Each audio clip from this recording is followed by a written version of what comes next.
think going to be an interesting talk by Carla Sharpe, who's working at the South African Radio Astronomical Observatory. I think I got that right. When I requested a bio of Carla, I found it quite interesting. It's a lot to read, but very interesting. There's things like space, there's things like radio astronomy, there's things like economics and finance, and so on. And I'm sure that when she gives us a talk, we'll mention a lot of those aspects. And I need to use my reading glasses. It's the first time I'm ever in my reading glasses seminar. So it's age. So it's in 2009, Carla founded the foundation for, and in 2011, Women in Aerospace Africa. Been involved in a number of projects dealing with the financial and economic aspect of space studies.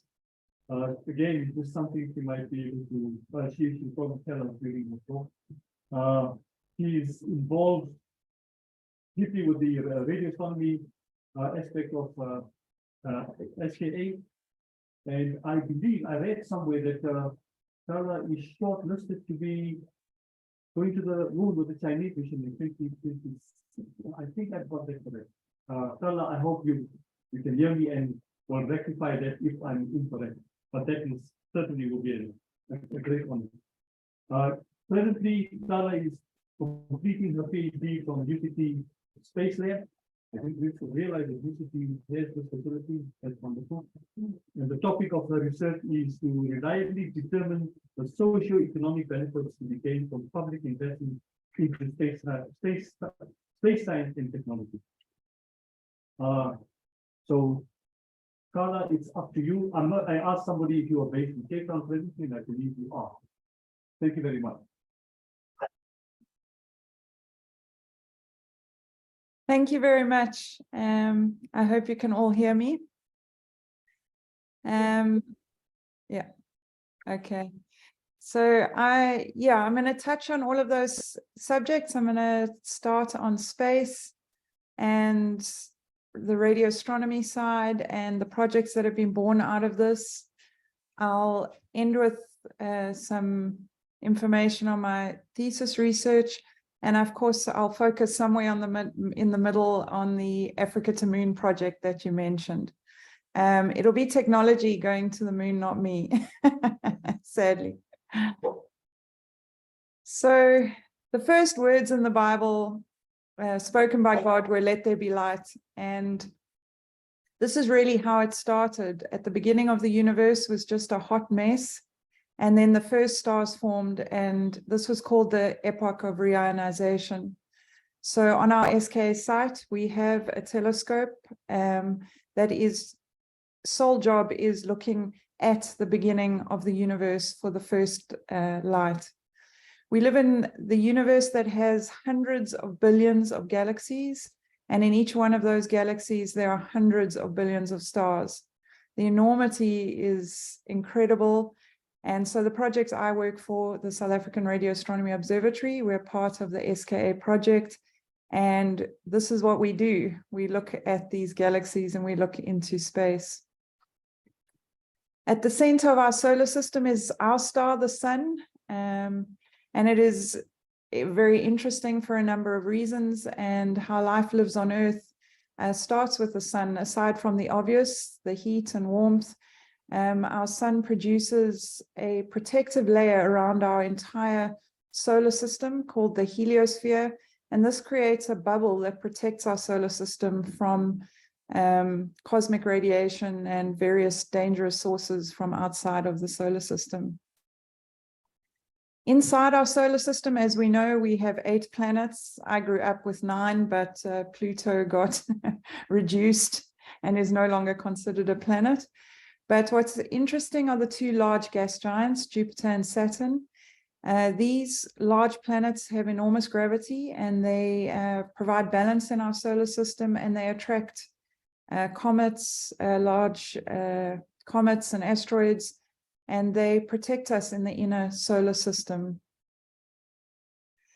And Earth is subject to the cosmic solar radiation, which we call space weather from the sun.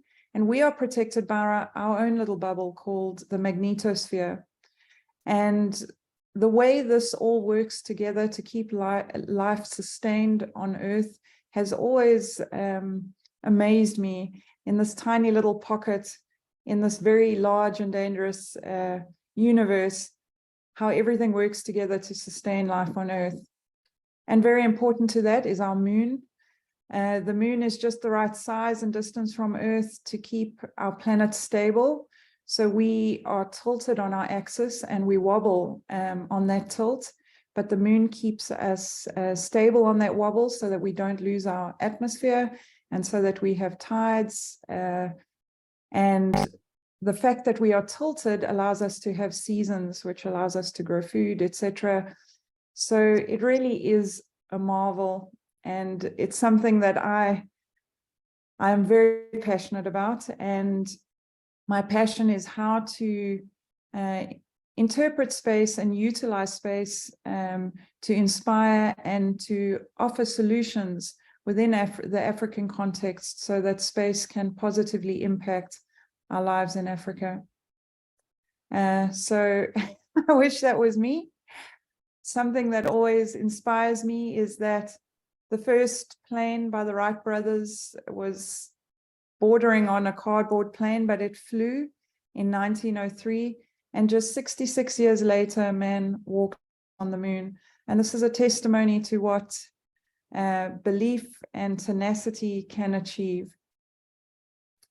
So when we interact today with space, we're either largely on the ground looking up at space. This is for research and answering our burning questions about the universe.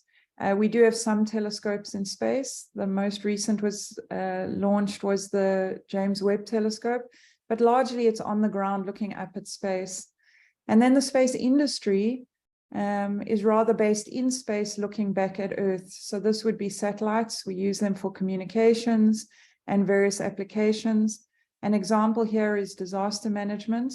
In the bottom right, you can see a picture on the ground after a cyclone in Mozambique. It's impossible to see what's going on, but when you utilize space technology, you can see where the damage is, where access is available, and you're able to provide support and relief.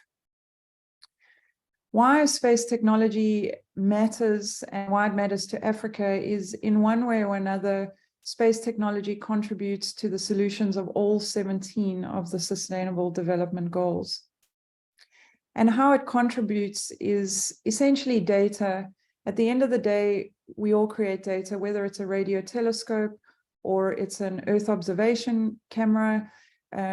It's all data, and data is a resource that we use to create information. And information combined with our experience creates knowledge. I say this because radio astronomy essentially is a data science and a data project. Sorry, I seem to have jumped slides. Sorry, I apologize. But radio astronomy is basically a data project. In our project, we built the Meerkat telescope. These were 64 dishes, which were completed in 2018. It was a mammoth achievement for South Africa, and it's the first contribution to the SKA project by South Africa. Meerkat is the best telescope of its kind, and it's doing amazing science. The SKA project will start construction shortly, and when phase 1 is complete, Meerkat will be integrated into this telescope to become part of the SKA. For those of you who don't know what the SKA is, it's an international project. The SKA stands for Square Kilometre Array. Essentially, what we would love is to have a telescope whose dish was a square kilometre in size, but this would be impossible. The dish wouldn't be able to move. It poses enormous challenges. So we're going to build as many dishes as is required to create the equivalent collecting area of a square kilometre. And so Meerkat is 64 dishes. The SKA phase 1 will be another 133 dishes, and the phases will continue until this goal is achieved. Each dish currently is approximately 15 meters in diameter and about 5 stories high. So radio astronomy essentially listens to the universe. We're listening in radio frequencies, and then our scientists and our data scientists create images out of that data. So here's a picture of Meerkat. When you fly over the site, it looks like a little field of mushrooms, but when you stand next to these dishes, as I said, they're 5 stories high and they're quite incredible. So this was the first image we created from the Meerkat telescope once it was operational. And this is an image of the center of our Milky Way galaxy. It's colored just to make it useful to detect the different parts. It's not actually these colors. If you look at the very bright yellow and orange area in the center, that is the black hole at the center of our galaxy. On the far left, there's a light green patch. This is a star nursery. This is where stars are continually being born, essentially. And in the far left, you can notice large bubbles. There's an orange one and a blue one. These bubbles are actually supernova remnants. So the leftovers from dead stars, what I like to call a star graveyard. So it's almost a living system where stars are born, live, and die. So in our project, which has been going since the early 2000s, we have implemented, this is the model I've derived from the Meerkat case study, but they followed a model which I like to call science-driven economy. It began at the beginning with an outreach and awareness program. This developed into education programs, which ultimately became a fully fledged human capital development program. Why this was important is when we agreed to partner in the SKA in the early 2000s, there were only a handful of radio astronomers in the whole of Africa. Now we have many hundreds. So the Human Capital Development Program started 10 years before construction. And this program in total has awarded over 1,500 bursaries in the areas of engineering, physics, astrophysics, and related topics. And so what happened was, by the time we started construction of the Meerkat, we were able to utilize, well, these people were able to be incorporated into the project through the engineering phases, construction, and then actually using the science. And no country wants instruments where they don't have the people themselves within that country that can utilize the science. So that program was really important at the beginning and continues. We then looked at facilitated development and localization.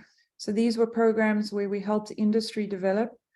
For the early years of the international SKA project, there was a design phase, but that was a self-funded phase. So South African industry couldn't participate, well, they couldn't afford to participate at their own cost. So we started a financial assistance program, which helped them participate. And now those companies are winning contracts for the international SKA project.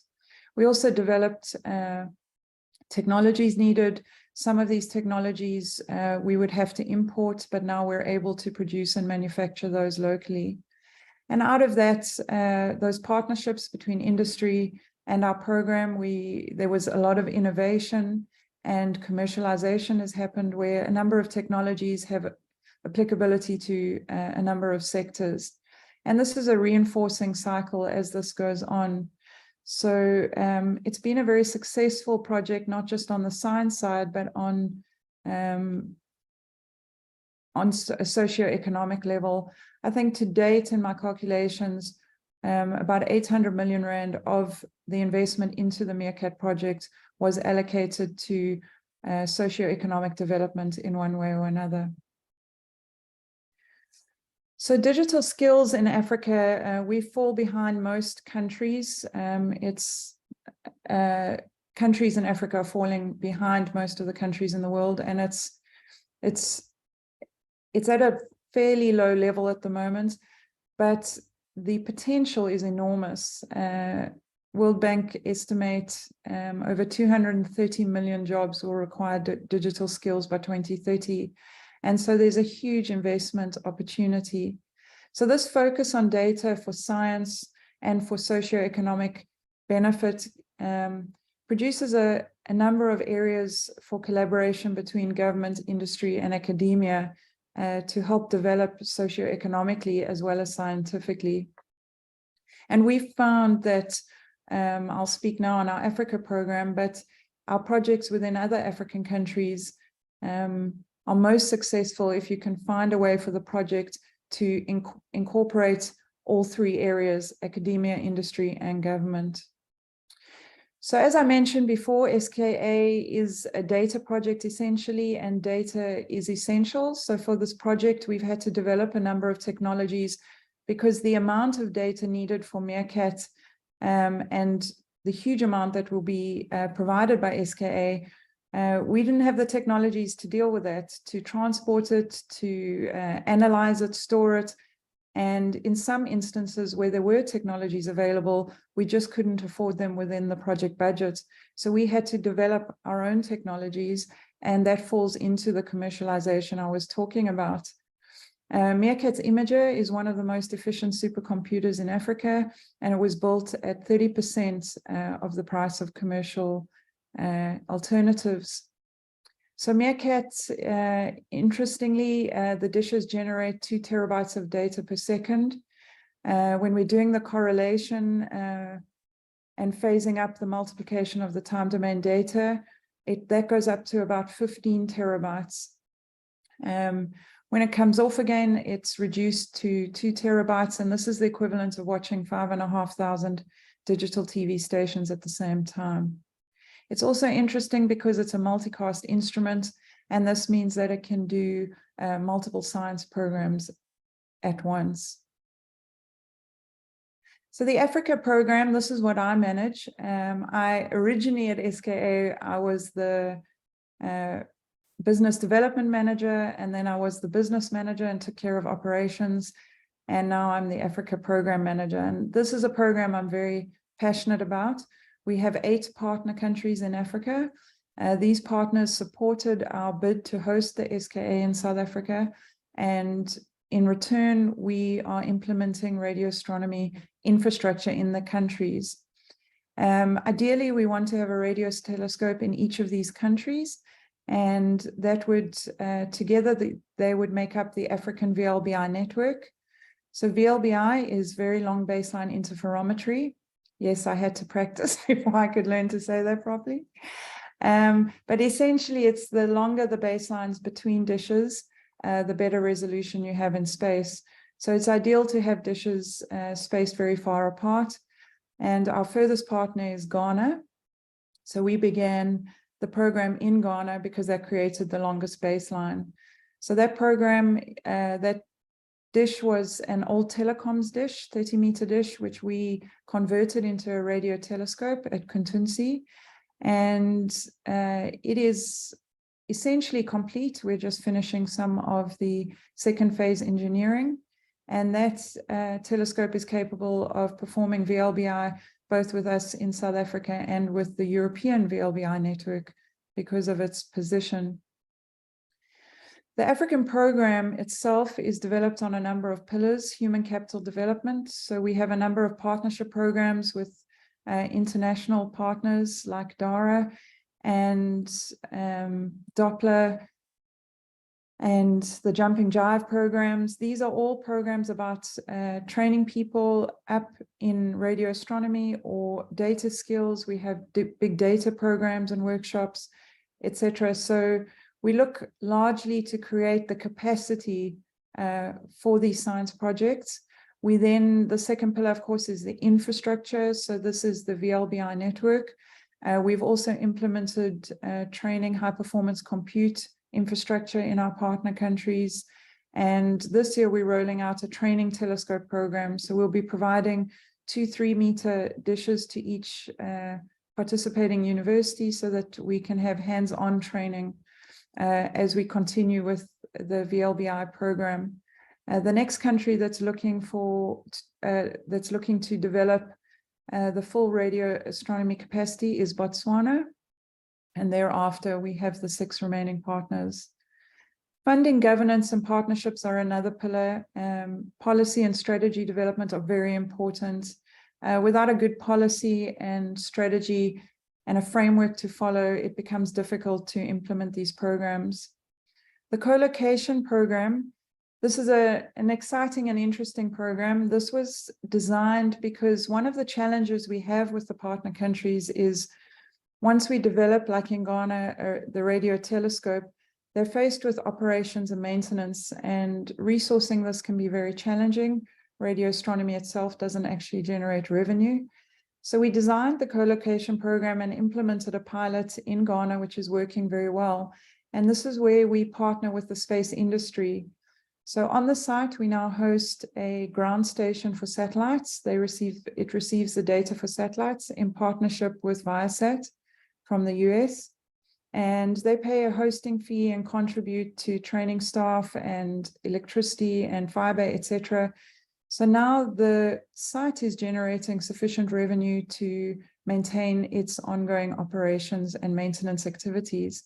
There's also skills sharing because the people on site can operate both dishes, radio astronomy dishes and ground station dishes are similar.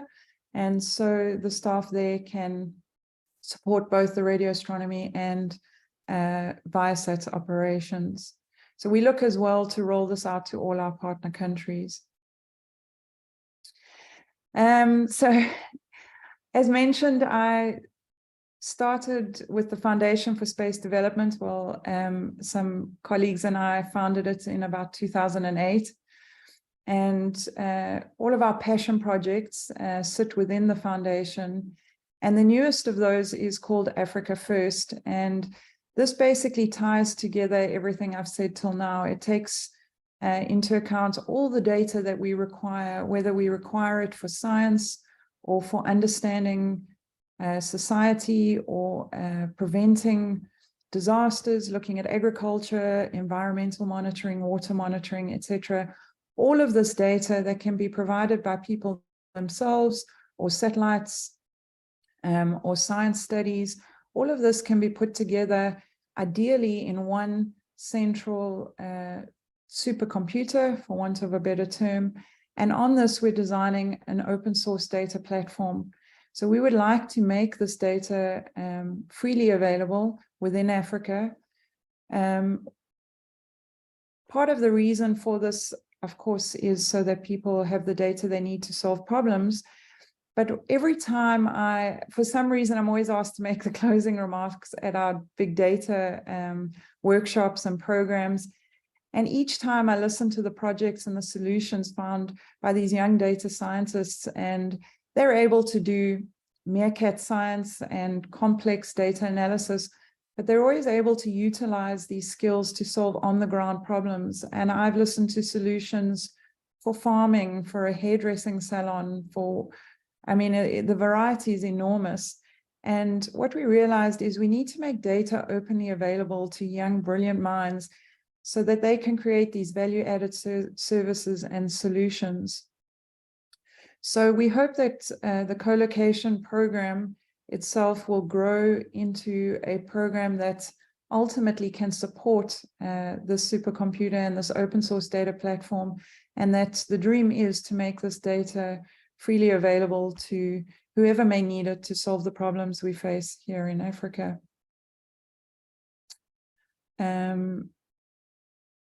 So sorry, I'm just going to skip to Afri-ca2Moon. I put it in the wrong order, my sincere apologies. I'll come back to my thesis after this. So Afri-ca2Moon, when I was a broke single mother 10 years ago, just before I started at the SKA, and I was passionate about space and I couldn't find my place in a space program, so I decided to come up with my own. And as I started with SKA and started understanding radio astronomy and working with the the project engineers and scientists, I realized radio astronomy is a project where we listen to the universe, and our biggest challenge is interference. Obviously on Earth, there's a huge amount of interference. And not only that, we are surrounded by the ionosphere, and the ionosphere unfortunately doesn't allow low frequency signals through it. It reflects them. So this can be useful on Earth. We have low frequency transmitters which can transmit, I'm sure you've seen radio signals. We transmit them around the Earth and they bounce off the ionosphere and they're not lost to space. But when we're looking at space, we want to get the signals from space, and we're unable to do that. So I realized that we had the need to put a telescope on the moon where we could listen, particularly on the far side of the moon. We would be outside of the ionosphere, and we would be able to listen to radio signals from space, particularly in low frequency, with no interference at all. So if you want to listen to low frequencies, you can simply, it really is as simple as laying parallel wires on the ground, and you can use these as a receiver. You could do this on the ground, or you can do it on the moon. It's called a dipole. Unfortunately, for low frequencies, these would have to be very, very long. But with some thought and conversation, we realized that if we looped the wires, we could create a loop antenna, and using a capacitor, we can make these resonant in the frequencies we want to detect.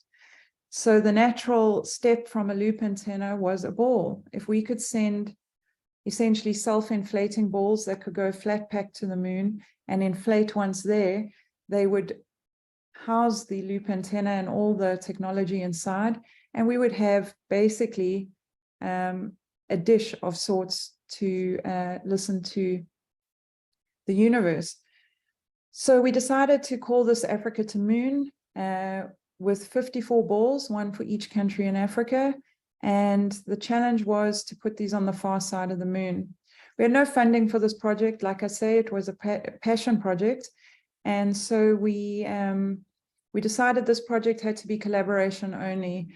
And so we have a number of scientists, companies, engineers, and space enthusiasts who all contribute their time and effort. And and so that is Afri-ca2Moon. In January, the Chinese issued a call for space payloads to accompany the Chang 7 mission. It's actually going to the lunar pole, South Pole. And so I submitted on the off chance that they would accept us as a project. And we have been shortlisted, and hopefully in a week or two we should hear. I'm really holding thumbs and praying that we are selected and we can then put our technology demonstrator on the moon. This will be the first African instrument to be delivered to the moon. And if everything works, we will then have a clear road to landing the entire telescope on the moon. What's important about this project is, one, we hope that it will inspire. We hope that young people in Africa will realize that if you are tenacious and dedicated and you believe in your dream, that you can in fact achieve it. It'll be a great step for Africa to have an instrument on the moon. And we've done this through collaboration. What's most important is this hasn't required a check of R1 billion to put something on the moon. We've done this purely through collaboration. And I think on our continent, collaboration really is the solution to many of our challenges. So that was an overview of the mission. Essentially, we will next year, hopefully, be sending a couple of balls to the space station through a partner, NanoRacks, who will be able to attach these balls to the outside of the space station, and we can test them in the space environment and make sure that they are able to withstand it. There are a number of challenges in space. Cold welding is one, where if you touch a piece of metal to another piece of metal the same type, there is no layer of air between them like there is on Earth, and they instantly get stuck together. They weld together. So moving metallic parts are a challenge. Plastics, like we use in the balls, will be a challenge as well, because certain plastics outgas. All of the gases stored within them, which you can't see on Earth, suddenly bubble up and outgas. And of course, there's extremes of heat and cold. So we will have to test our balls in the space environment to make sure that they can manage. They will then hopefully, all things going well, visit the moon, the technology demonstrator with Chang 7, I think in 2026. And if all that goes well, we'll then be able to deploy the 54 on the moon. Not only Africa's first space telescope, but also doing first-time science on the moon. So I'm just going to go backwards, sorry, to quickly touch on my thesis. So one of the things I noticed when I was doing my work in Africa is we struggle with maintaining schedules and we struggle with maintaining budgets. And I noticed something people always call Africa time, for want of a better term, or they say, oh, it's just corruption, and there's always an excuse. And I gave it a lot of thought, because I thought the partners I'm working with in Ghana, they all have PhDs. They're certainly not corrupt. What is it? And I realized that in Africa and in developing countries, there is a different valuation of time. So I call it the propensity to value time in terms of money. And I just want to word this correctly. So in a first world country, say take the US, time is valued in terms of money. People will work overtime for extra money. People will often sacrifice what is most important to them for the opportunity to earn more money. But I noticed a difference in Africa. A lot of our partners, although they're PhD scientists, they may be, one in particular is a chief within his traditional community, and he has traditional responsibilities. He has his own family, he has family responsibilities, and money is not going to make him shirk those responsibilities. And so I find in Africa, it's a little philosophical, but there is more importance placed on things aside to money. And with the depression rates and suicide rates and challenges of work-life balance in first world countries, I realized that perhaps there is a lot to be learned from the African way of not valuing our time in terms of money. Why this matters to economic models is you cannot apply an economic model to an economy which has a different valuation of money than perhaps the economy it was developed for. So I've developed a way, I believe, a way to account for this difference in valuation of money. And this helps, I hope, in that projects will be able to value themselves in terms of schedule and budget, etc., taking this into account, and so that we're not faced with this, with a flawed process from the start in large-scale projects that have seen failure within Africa. It's a difficult topic to talk about without, I think it's something to be complimented and aspired to, and I hope I haven't in any way appeared derogatory. So I used this in evaluating the economies, like, for example, South Africa and the Meerkat case study. I performed various economic processes on data, creating an equation that represented the economy, incorporated this time value, and utilizing the socioeconomic benefit investments from the Meerkat case study, I'm able to produce a sustainability value. So this value has two purposes. One, it shows the impact to labor productivity of the project over the period. So this is challenging because socioeconomic value is hard to assign. It's very difficult to assign. We give bursaries, so we can include the value of a bursary, but what is the value of that person to the economy once they have graduated? So it becomes a very challenging, it's a big challenge. Sorry, I'm losing my words for some reason. I'm sorry. It's a big challenge to come to a value that says, if we invest this much in a project, this is the specific benefit to the economy.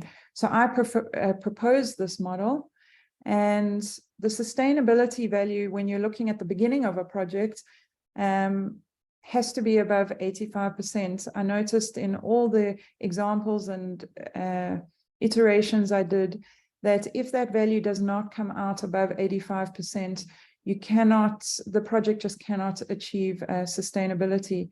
But what we also noticed is that the risk associated with the project can be reduced by socioeconomic investment.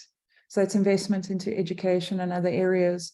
So when you're developing a project at the beginning and trying to raise your funding and look at how you're going to invest and what level to invest in socioeconomic benefits so as to make the program sustainable, even though it's a high-tech or science project.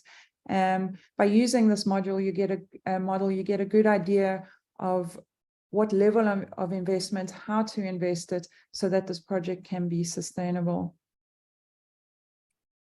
And I think that's everything I wanted to touch on.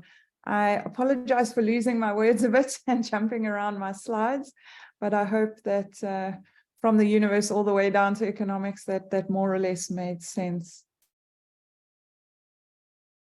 Thank you very much, Carla. It was an interesting talk.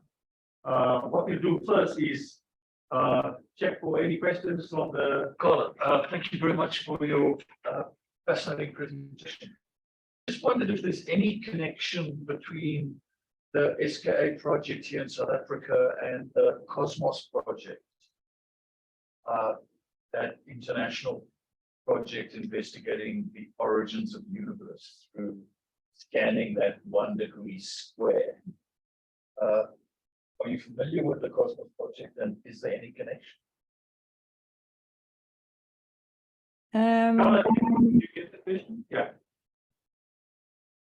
I'm just looking at the CoE-MaSS project now. I'm not actually aware of it. I'm not aware of any direct link, but this community internationally is not very large. So I would imagine that if there isn't a direct connection or partnership, I would imagine that a lot of the people working on these projects either know one another or even are working on the project, more than one project. But I would have to look into that and come back to you. If I could just follow up. The reason I asked, I'm from the School of Arts here at Wits, and in fact, the project has an artist, from its beginning, it's had an artist in residence working with the international team of astronomers and scientists, and that artist is a South African. Yeah, the arts play a big role in science as well. I mean, NASA runs a number of space art programs. The SKA commissioned a large indigenous art program both here in South Africa and in Australia. So it's just interesting you mentioned the arts. It's become an integral part of space, not just on the technology side.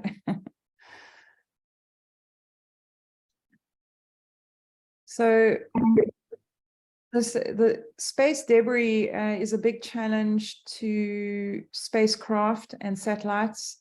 I mean, we have thousands of pieces of debris from a couple of millimeters to many centimeters, and they're all traveling at about 17,000 miles an hour. So it's becoming a full environment that is a challenge, as I say, to spacecraft and launch vehicles. It's not really a challenge to radio telescopes, but what is a challenge to radio telescopes are the spacecraft. The satellites create a lot of interference.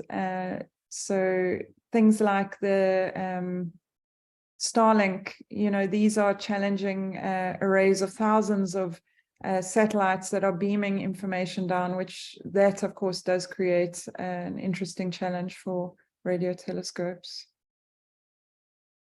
Sorry, can I speak it? Please.